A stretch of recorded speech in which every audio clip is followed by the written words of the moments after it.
안녕하세요. 반갑습니다. 주갈성교회 유형훈 목사입니다. 한 주간 잘 보내고 계시죠?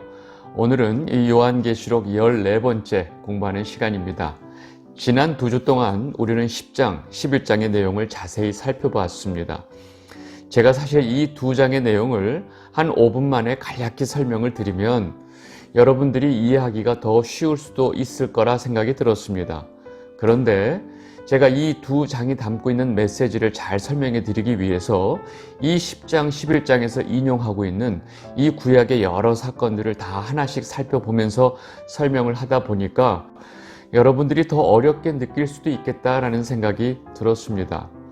사실 제가 이렇게 이 본문 하나하나를 아주 자세히 설명하는 이유가 있습니다. 지금 우리가 알고 있는 대부분의 이단 종파들에서는 이 요한계시록을 엄청나게 가르치고 있습니다. 그런 이단 종파에 또 오래 다니신 분들은 기본적으로 이 요한계시록을 자신들이 다 꿰뚫고 있다고 생각합니다. 물론 그들이 알고 있는 이 요한계시록에 대한 내용은 전부 이 세대주의 신학에 기반을 두고 있고 거기에 따라 해석한 요한계시록의 내용입니다. 거기에다가 각 이단 종파들의 이 교주가 자신이 하나님이 돼야 되고 자신이 구세주가 돼야 되고 또 자신이 성령이 되어야 하니까 거기에 따른 정당성을 부여하기 위해서 이 성경의 내용을 계속 비틀어 놓은 내용들이 사실은 다 포함이 되어 있습니다. 요한계시록에 대해서 이렇게 완전히 잘못된 해석을 가지고 그 이단 종파들에서는 이 요한계시록을 가르치고 또 가르치고 완전히 쇠뇌가 될 때까지 가르치고 있습니다.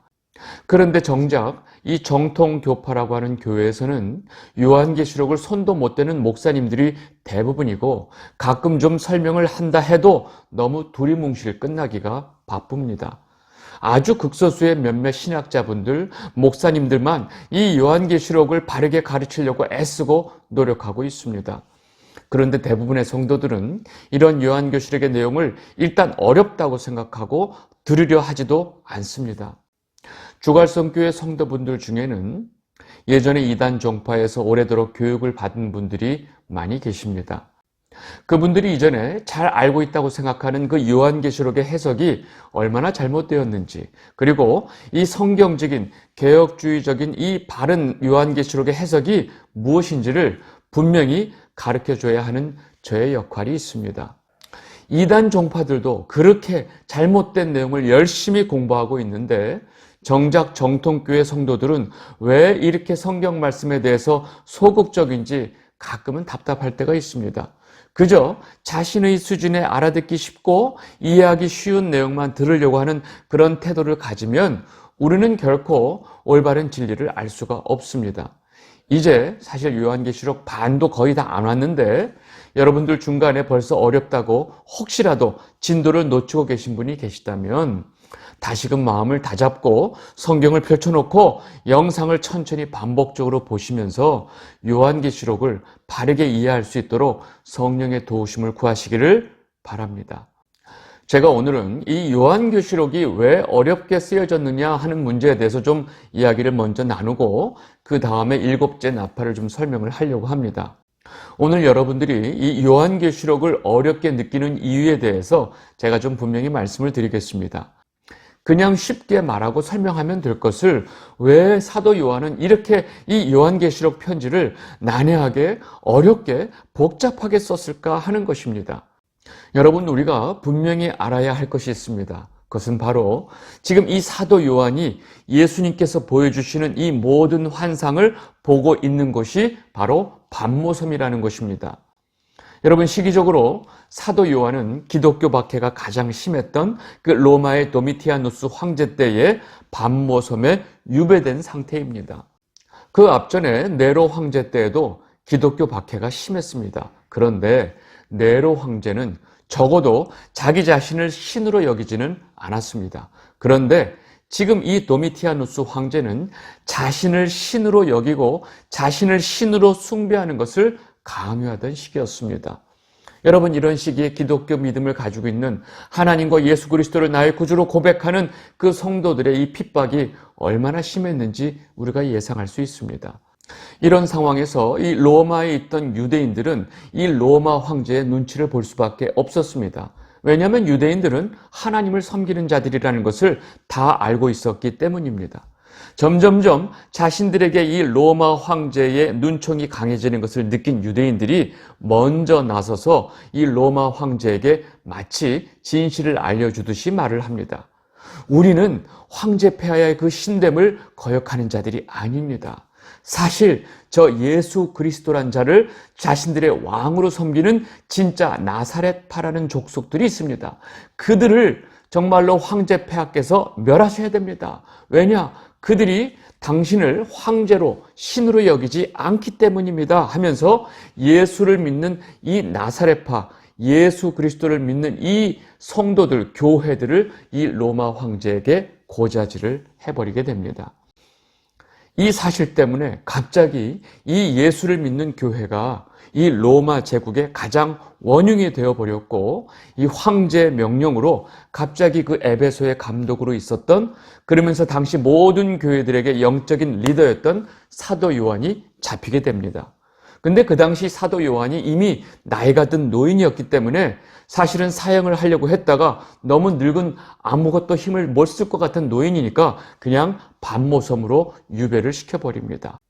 그렇게 늙은 노인인 사도 요한을 이 밤모섬에 유배시키고 로마 군인들이 철저하게 감시하고 있었던 상황입니다. 정치적으로 이 상황을 이해하면 로마 황제의 권위를 무시하고 반역을 도모한 어떤 한 무리의 수장으로 지금 사도 요한이 지금 밤모섬에 갇혀 있는 상황입니다. 이렇게 기독교 박해가 심한 상황에서 자신마저 지금 이렇게 밤모섬에 갇혀 있다 보니까 이 교회들을 향한 걱정이 이만저만이 아니었습니다.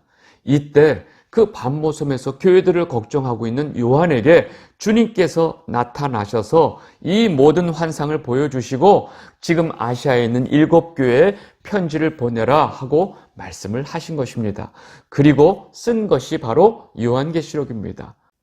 그런데 문제는 지금 이 사도 요한은 정치적으로 보면 역적의 수장입니다.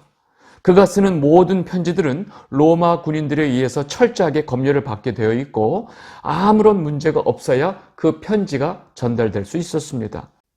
혹시라도 로마 황제에 대한 이 반역의 기미가 조금이라도 보이면 그 편지는 그 자리에서 불살라지고 그 편지는 어느 누구에게도 전달되지 못했던 상황이었습니다.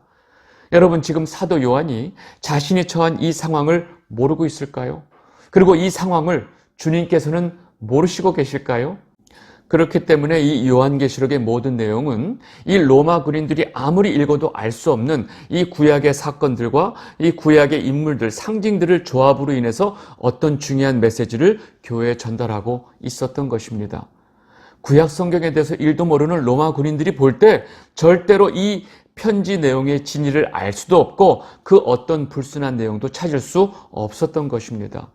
그 로마 군인의 눈에 이 요한계시록은 그저 알 수 없는 수수께끼 같은 내용일 뿐이었습니다. 그러나 당시 구약 성경의 내용을 너무나 잘 알고 있었던 모든 교회 성도들에게는 너무나 분명하고 확실한 주님의 위로와 격려의 메시지로 전달이 될 수 있었습니다.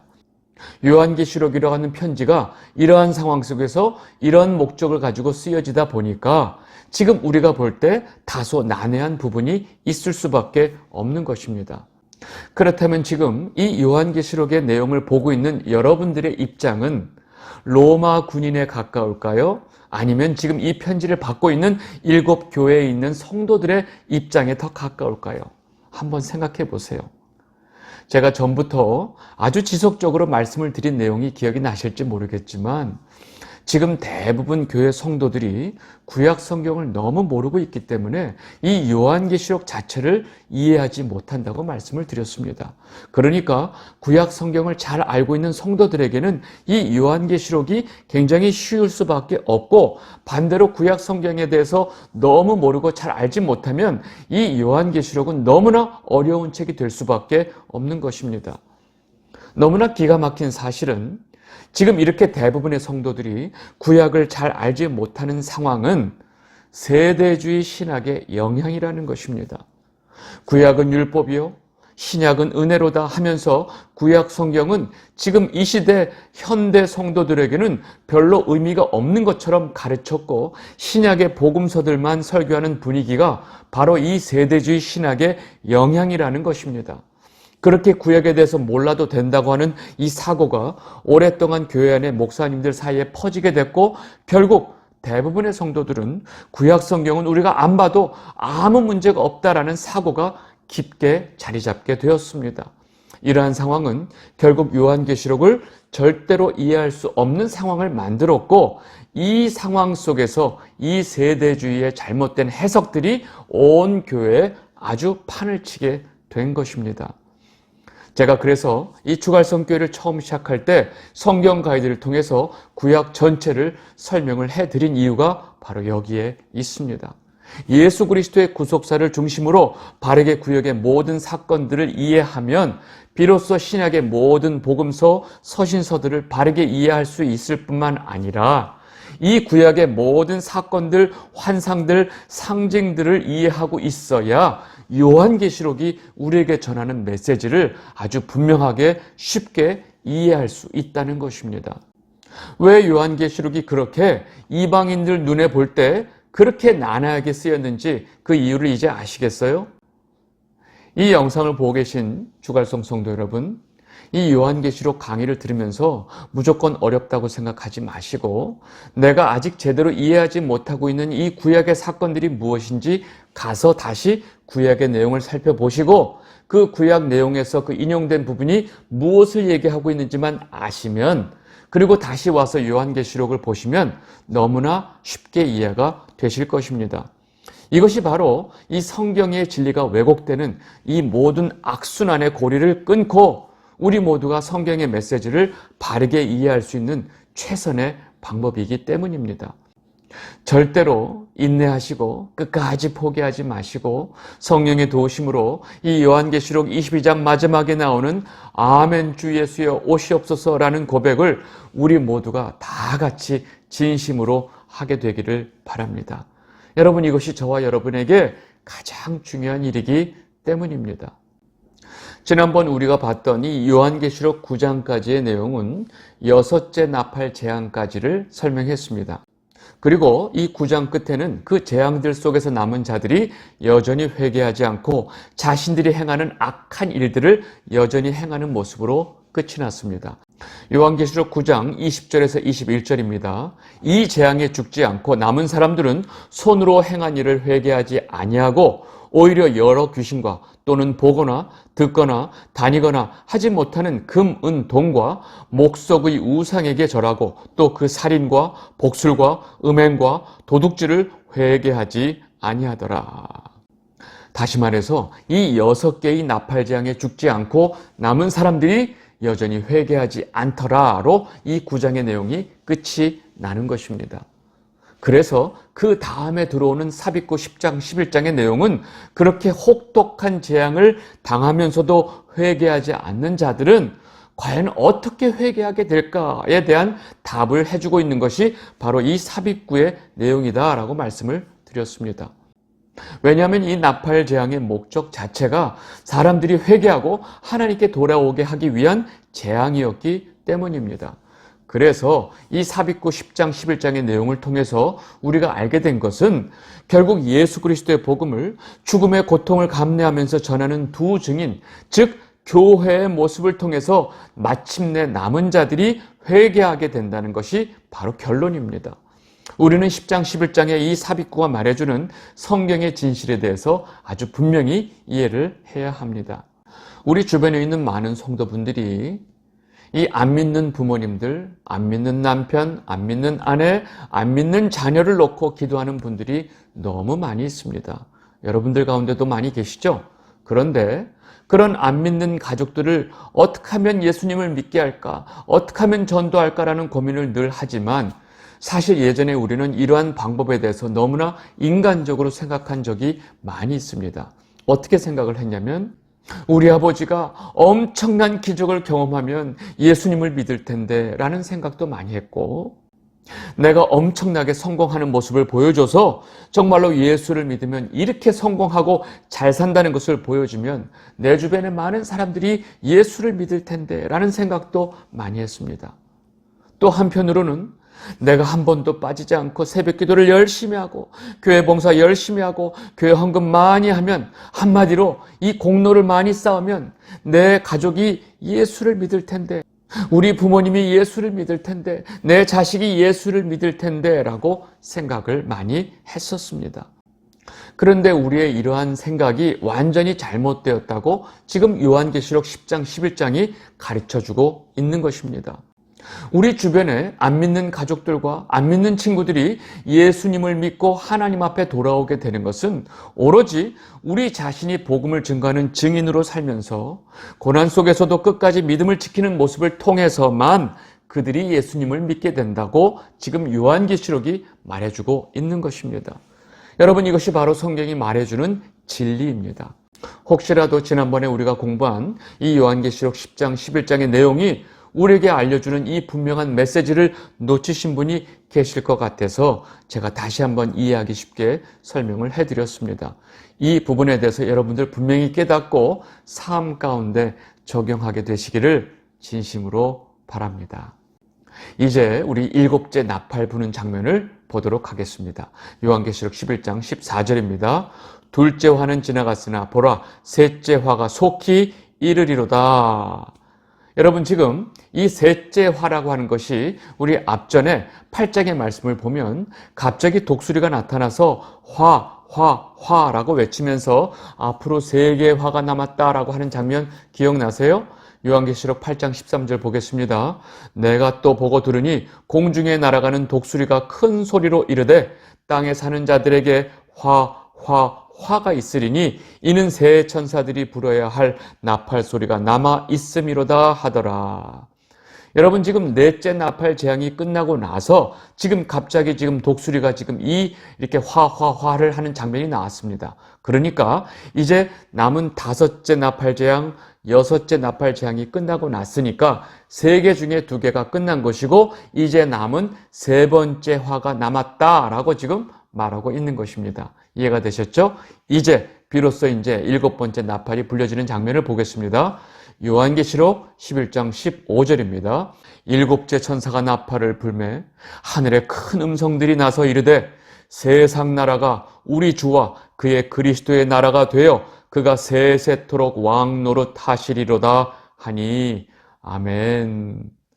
여러분, 7번째 천사가 7번째 마지막 나팔을 부니까 어떤 재앙이 떨어지는 것이 아니고 갑자기 이 온 천상에 완성된 하나님 나라의 모습이 등장을 합니다.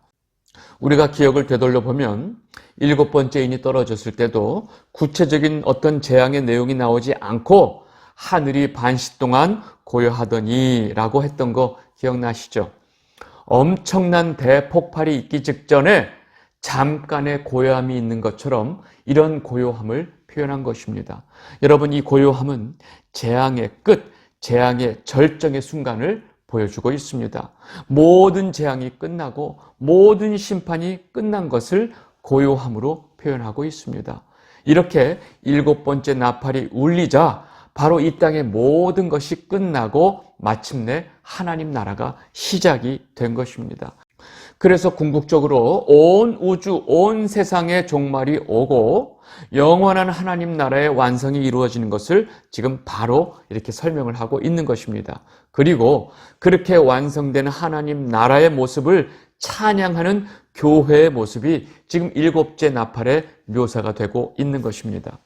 항상 7번째 재앙은 심판과 저주의 종결과 함께 하나님 나라의 완성으로 끝이 납니다.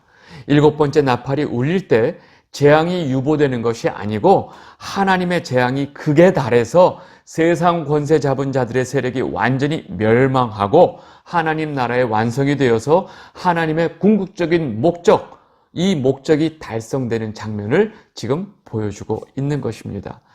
지금 우리가 보고 있는 이 7째 나팔에 대해서 바울도 다음과 같이 설명을 했습니다. 고린도전서 15장 51절에서 52절입니다. 보라, 내가 너에게 비밀을 말하노니 우리가 다 잠잘 것이 아니요 마지막 나팔에 순식간에 홀연히 다 변화되리니 나팔 소리가 나매 죽은 자들이 썩지 아니할 것으로 다시 살아나고 우리도 변화되리라. 아멘. 이 마지막 나팔은 지금 7번째 나팔을 말하고 있는데, 이렇게 이 땅의 모든 재앙과 심판이 끝이 나고 하나님 나라가 시작될 때, 즉 마지막 나팔이 불 때 성도들이 썩지 아니할 몸으로 변화를 받을 것이라고 말하고 있습니다. 영원한 하나님 나라에 우리가 들어갈 수 있도록, 하나님과 영원히 함께 할 수 있도록 우리의 육체가 변화하는 것입니다. 성도인 우리가 진정으로 소망하고 바라는 것이 바로 이 순간이라는 것을 우리는 절대로 잊으면 안 됩니다. 이후에 이 완성된 하나님 나라의 모습을 찬양하는 교회의 모습을 보도록 하겠습니다. 요한계시록 11장 16절에서 18절입니다. 하나님 앞에서 자기 보좌에 앉아있던 24장로가 엎드려 얼굴을 땅에 대고 하나님께 경배하여 이르되 감사하옵나니 옛적에도 계셨고 지금도 계신 주 하나님 곧 전능하신 이여 친히 큰 권능을 잡으시고 왕 노릇 하시도다.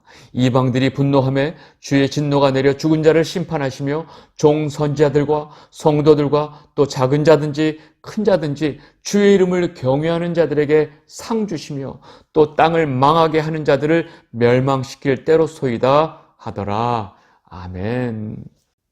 지금 이렇게 완성된 하나님 나라를 찬양하는 교회의 모습을 보고 있는데, 이 하나님의 나라의 완성은 가시적으로 주님이 다시 이 땅에 오시면 완성이 될 것입니다. 그때 온 세상의 만물들이 하나님을 찬양할 것이고 온 세상은 하나님 손에 의해서 통치가 될 것입니다. 그러나 지금 이 순간도 하나님께서 왕노릇하고 계시고 그 하나님의 통치 아래 순종하는 하나님의 나라, 교회들이 존재하고 있다는 사실을 우리는 알고 있습니다.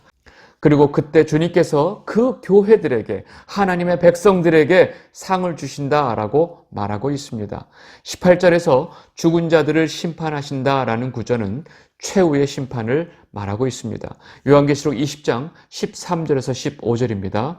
바다가 그 가운데서 죽은 자들을 내어주고 또 사망과 음부도 그 가운데서 죽은 자들을 내어주매 각 사람이 자기의 행위대로 심판을 받고 사망의 음부도 불못에 던지우니 이것을 둘째 사망 곧 불못이라. 누구든지 생명책에 기록되지 못한 자는 불못에 던지우니라. 아멘. 사람이 죽으면 모든 것이 끝이다 라고 생각하는 자연주의자들이 있습니다. 그런데 우리는 그 자연주의자들의 생각이 잘못됐다는 것을 분명히 알고 있습니다. 이 땅에서 사람이 죽는다고 절대로 끝이 아닙니다. 나중에 이 바다가, 사망이, 음부가 죽은 자들을 토해내고 그 토해진 그 죽은 자들이 반드시 심판을 받게 된다는 사실을 우리는 분명히 알아야 합니다. 하나님의 계획이 다 성취되고 하나님의 백성들이 모두 돌아오게 되는 이 최후의 심판의 때가 되면 반드시 이 땅에 존재했던 하나님을 대적했던 모든 자들은 다 멸망하게 되고 심판을 받게 됩니다. 둘째 사망의 해를 받게 된다는 것입니다. 그러나 하나님께 순종했던 자들은 상을 받게 됩니다. 여러분, 그 상이 어떤 상일까요?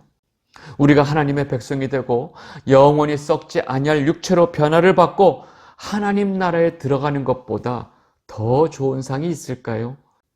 우리가 보통 이 세상에서 말하는 상은 내가 남들보다 더 우월하다라는 것을 증명하기 위해서 이용되는 것이 바로 상입니다. 그래서 상을 받고 싶어 합니다. 여러분, 그런데 이 하나님의 은혜와 사랑으로 구원받은 백성들, 즉 하나님 나라에서 내가 남들보다 더 우월하다는 것을 증명할 필요가 있을까요? 그런 마음을 가진 자가 천국에 갈 수 있을까요? 그렇다면 지금 주님께서 이 땅에서 하나님의 말씀과 예수 그리스도의 증인으로 목배임을 당한 성도들에게 어떤 상을 주실까요? 여러분, 그 상이 어떤 상이 될지는 여러분들 각자 스스로 생각해 보시면 좋을 것 같습니다. 이 영상을 보고 계신 주갈성 성도 여러분, 오늘 이 마지막 나팔 재앙을 보시면서 이 마음속에 어떤 생각이 드셨나요? 성도가 진정으로 소망하는 그 천국이 어떻게 이루어지는지 조금은 이해하셨나요? 그리고 지금 이 순간에도 우리가 하나님 말씀에 온전히 복종하며 살 때 우리는 이미 천국에 살게 되는 것입니다. 주님과 동행하는 순간 주님과 함께하는 그곳이 바로 천국, 하늘나라이기 때문입니다. 주님 오실 때까지 여러분들 모두가 그 천국을 소유하시고 사시는 성도가 되시기를 진심으로 바랍니다. 오늘 14번째 시간은 여기서 마무리하도록 하겠습니다. 감사합니다.